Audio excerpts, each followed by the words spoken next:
hard to imagine now, but there was a time when the name Star Wars didn't mean anything. No fandom, no iconic lines, no lightsabers in our collective imagination.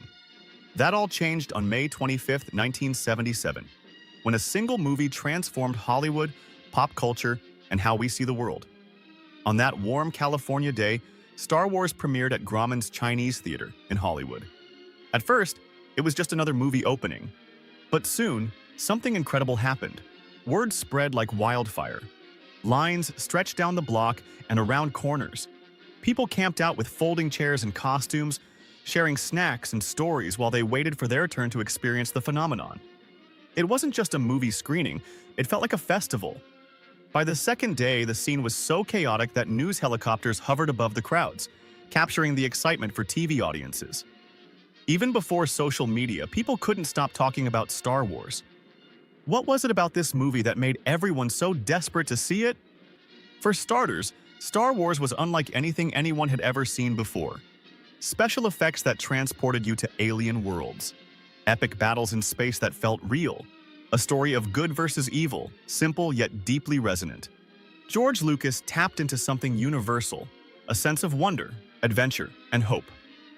But what truly made Star Wars magical wasn't just the spectacle. It was the way it connected people. Families who rarely went to the movies suddenly found themselves cheering together.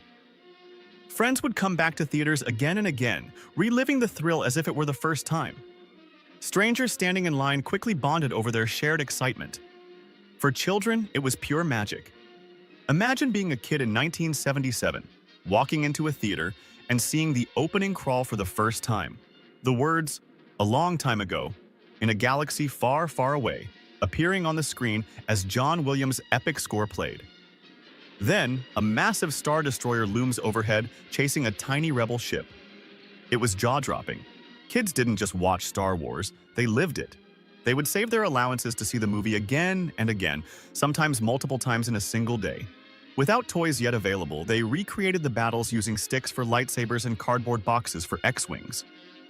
This wasn't just entertainment, it was imagination unleashed. Some fans even bent the rules to feed their obsession. There are stories of kids skipping school to catch matinees or sneaking into theaters for repeat viewings. One teenager biked 7 miles with a friend, waited in line for hours, and hid behind the curtains between showings so they could watch the movie 3 times in a row. But it wasn't just the kids.